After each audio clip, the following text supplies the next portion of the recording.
Okay, ito ay isang vlog sa Arte Pintura. Tignan nyo lang yung Facebook nila, Arte Pintura Gallery sa Maynila, Marcelina Street, corner Cordova Street. Yung street na sa tapat ng PGH, Top Avenue, yung street doon. Nandun sila, Cordova. Ayun, tapos sa kabilang street, Marcelino. No? Basta yun ang pinaka malapit na landmark, yung Philippine General Hospital. So, in-invite ako dati dito ni Master Ding Royales. Ito, si Master Ding yan nag-sketch na yan. So, all around dyan, assemblance, murals, and kagaya yan, actual sketching ngayon, actual sketching.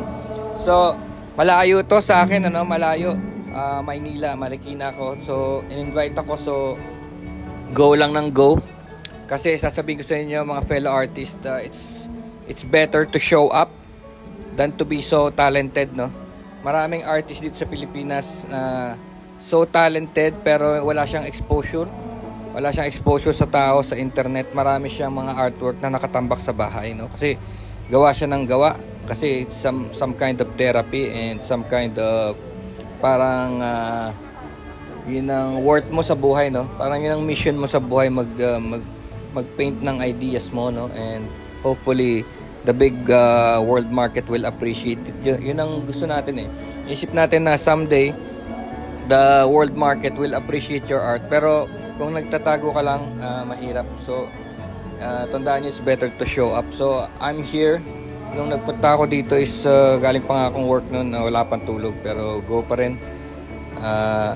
Tapos ngayon is pull out time. Tapos ano na rin namin to, parang mini holiday party and pull out. Kailangan pull out na eh. December 16 ang pull out. So kukunin na yung mga artwork. So siguro yung ibang eto sketching talaga. Kita nyo. Sandali lang yan. Talagang sandali lang yan. Para pa lang yung sa mga nasa Paris, France, no? Yung mga nasa labas, talaga totoo pala yun na mabilis ka mai-sketch. And then may exchange art kami dito, mga 12 by 12. Ang gaganda, ang gagaling. Tandaan nyo, asap na feeling na kasama tong mga masters na to, mga magagaling talaga sa art nila. Tapos iba-iba kami ng styles, no? Merong yung talaga nagpe-paint sa canvas, tapos may abstract, may realism, no? Magagaling sila sa realism, yung karamihan dito. Iba abstract. So asarap sila kasama. Tapos may konting salo-salo na gano'n, sila chipin, di ko nabalitaan yan eh. Wala ako sa chat, kaya di ko alam na meron palang gano'n na share. Kaya wala ako nadala. So yan, ang mangyayari kasi rito, nakilala ko yung mga masters. Syempre meron din akong gallery sa Marikina, di ba? Yung Herrera Art Gallery. So magko-collaborate kami ng iba dito, mga master artist. Hindi ko pa sasabihin ngayon kasi pagmi-meetingan pa lang namin bago matapos yung taon, titignan nila yung lugar kasi may indoor-outdoor akong area para mag-showcase ng art, indoor-outdoor area. Isa-set up pa namin kasi hindi naka-set up dahil syempre gagastos pa para ma-set up tong mga to. Tapos hopefully yung collaboration na yon, dahil vlogger ako, ma-expose lahat ng art namin, ma-expose sa wider audience sa world market. No, everybody's welcome. Kaya lang i-estimate muna namin kung paano namin siya i-store dito, i-store sa gallery kasi yung gallery medyo siguro aayusin lang para ma-expand kasi syempre kailangan protektahan yung mga art, di ba? Laban sa moisture, kaya hindi pwedeng napakaraming art na tas nasa labas sila, no? Exposed. Siyempre, protektahan din natin yan. Pero ang gaganda talaga ng mga art nila. Sana maitulak kagad sa world stage kasi yun ang trigger eh. Pag naka kami sa world stage, magtutuloy-tuloy na yun eh, no? Pero nakikita ko yung mga gawa ng mga kasama namin dito. Di pa lang ako magme-mention ng names kasi baka madagdagan mabawasan eh. Pero big names, maniwala kayo sa akin, big names. Masya-shock kayo. Bibigyan ko na lang kayo ng mga screenshot ng mga pictures sa bandang huli. Mga big names talaga.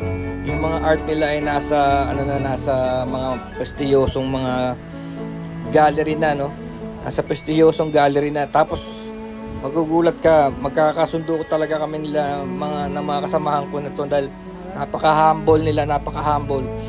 Nasa big stage na sila pero humble, no? So, yun ang importante yun eh. Kaya magtutulungan kami talaga nito. So, gagawa tayo ng mga video na ganito. Ayan yung mga nakikita nyo sa picture mismo, mga batikan yan, mga big time artist yung mga yan. Kaya nakaka-proud din na nakasama ko sila. Kaya minsan nagtatanong eh, sabi bakit di ka nakalista ron sa sa ganyan, sa ganito. Sabi ko, importante sa akin makasama kayo, hindi yung mailista sa mga poster o diba? Importante makasama ko kayo. That's a big big deal sa akin yun. Big deal. Ayan, yan ang mga pamimigay. Yan ang namin, exchange gift namin. Yan, yung mga yan.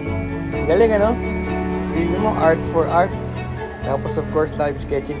Abangan nyo yung mga susunod na vlogs. Mag-aano ako ng artist profile. Iisa-isahin ko sila. May questionnaire ako may bibigay sa kanila. Tapos iisa-isahin ko sila na tatanungin. Para makilala nyo kung sino yung mga artist na yan. Pwedeng puntahan natin sa bahay o pumunta sila sa gallery. Whatever, kung saan nila gusto. Sa school nila o sa art gallery, no? Basta gagawa tayo ng mga artist profile. Isa-isahin natin yan. Tapos yun. Siyempre sisimulan ko muna kay Master Ding Royales, yung aking master na nag-inspire sa akin na maging ganito, maging artist. It's a lovely thing, no? Para maging artist ka dahil na-express mo yung yung creativity mo in a different way, no? Pero sabi ko naman sa kanya, madali akong mag-adjust, mag-adapt kasi dati naman akong web designer. Parang isang bagay lang din yun eh. Kaso yung digital. Tapos yun din, tatanungin mo rin yung gusto ng audience, no? Tatanungin mo yung gusto ng customer.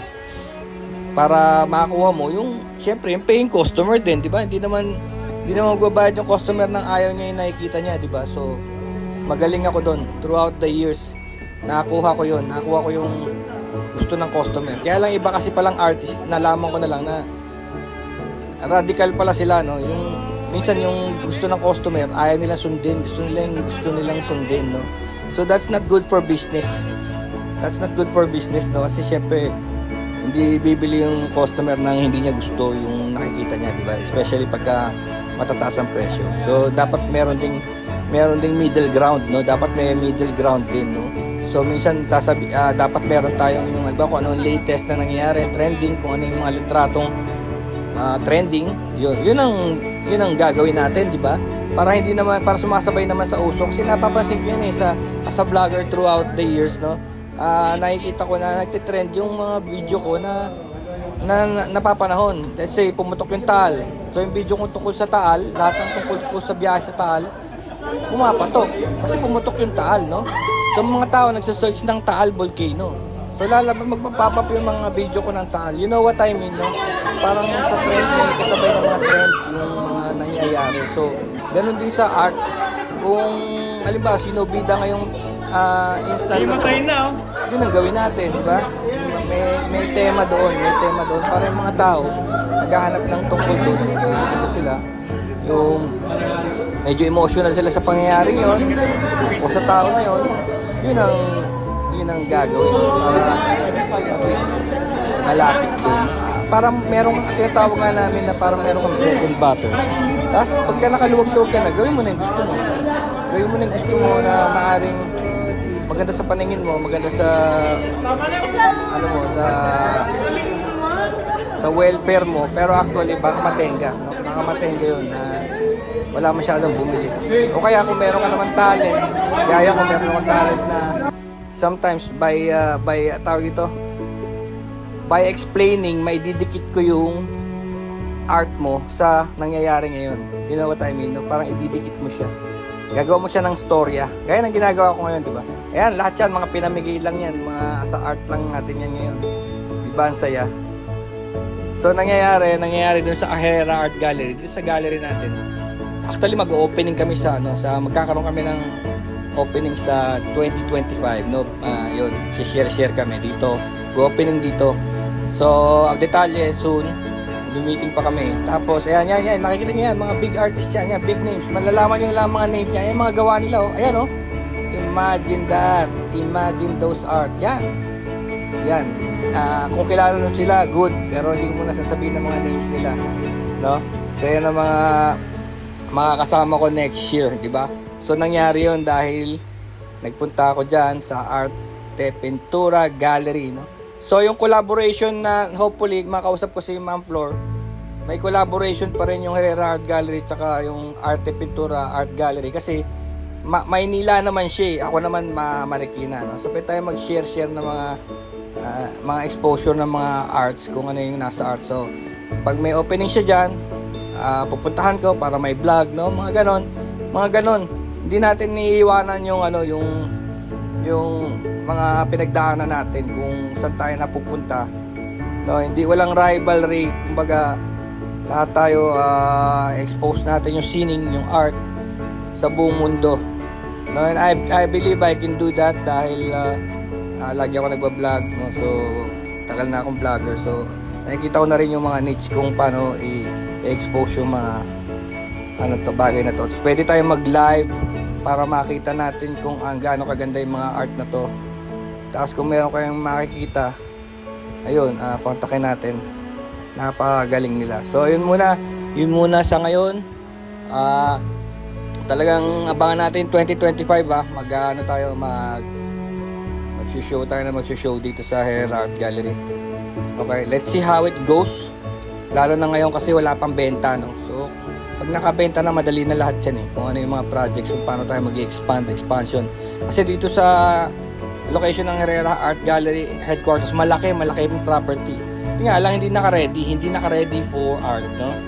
So yun ang gagawin natin. Kailangan i-ready natin for art kasi itong mga art kailangan maprotektahan. Pero yung space marami. So yan, peace brothers, happy holidays sa inyo, and abang lang kayo, peace.